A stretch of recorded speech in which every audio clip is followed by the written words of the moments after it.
I am here in Scotland. I've been traveling around for the past week, and today I am on the west coast in Oban, and I'm actually meeting up with a traditional English craftsman and woodworker and cabin builder.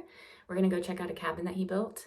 He also makes wooden bows and arrows. He makes tiny wooden utensils, spoons, and if I'm lucky, maybe he'll teach me how to make a spoon. So we're gonna go check it out, and I'm gonna bring you along. We're gonna learn more about his trade and woodworking and see a little bit more of Scotland. So I'm really excited. Let's go.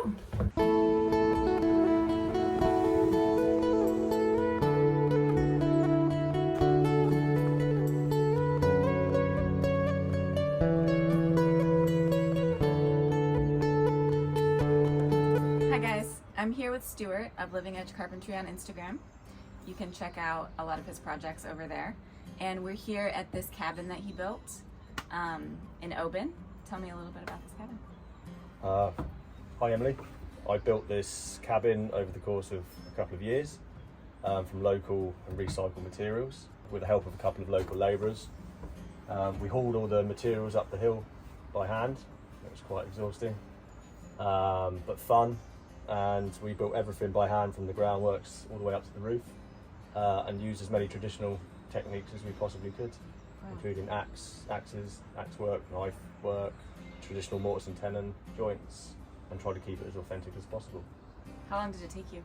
Well, it took about 5 months collectively, maybe even 6, over the course of a couple of years. So I was doing a lot of other projects at the same time, and the customer kindly understood that, and we had an agreement for me to do it in between my other projects.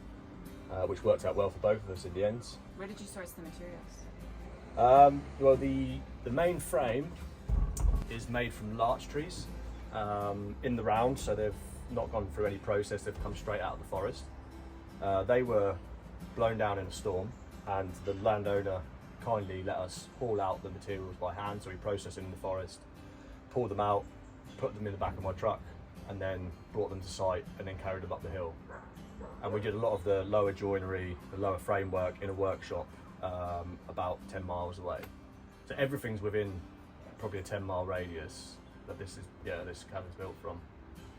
Can we check out the inside? Yes.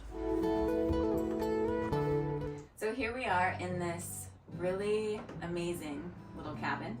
And tell me a little bit more about what materials you recycled. We recycled an old boat.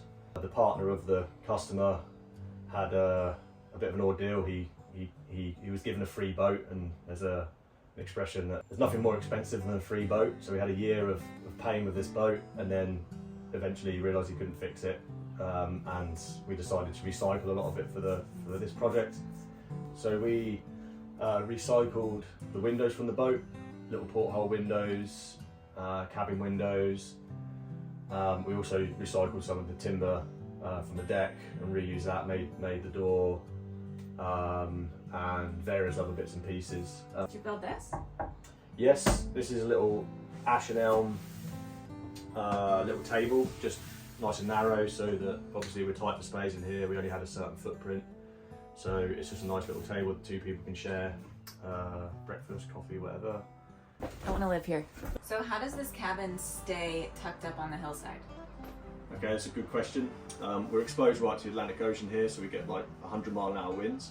So it was a concern at the start of the project. Basically, I dug 4 deep holes, a metre down, filled the bottom with rubble, filled the rest with concrete, and then set a metal strap inside it that went all the way down to the bottom.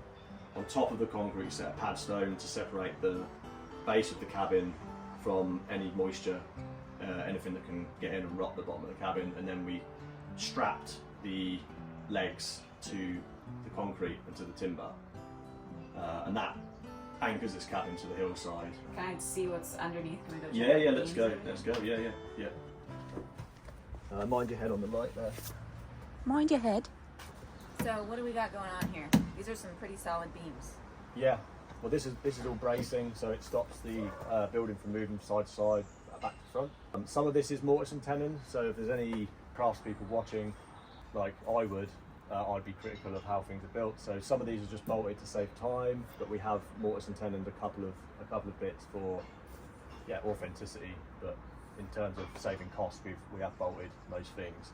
It's particularly tricky to build with round wood. It's not like square wood at all. Of course, it's round, so you haven't got anywhere to reference lines and things. So everything is done through string lines and levels, and sometimes just by eye, really. You caress it in. and sometimes it works, sometimes it doesn't, but mostly it works. Once you get your head around it.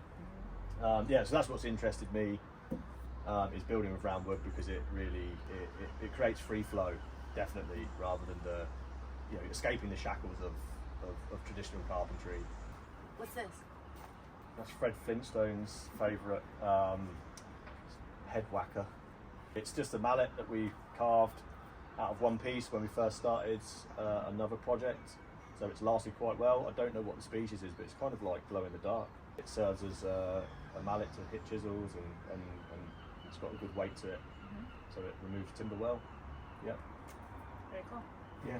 It's like a whack-a-mole thing. It's a whack-a-mole thing, yeah. It's many things, You can't have it. Oh. Well, thanks, Stu.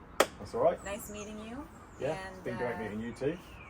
Really beautiful cabin you have here. Yeah. And now I want one.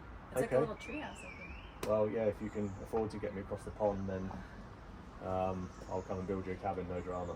Great. I'd love to come to California. Sounds good. Sorry.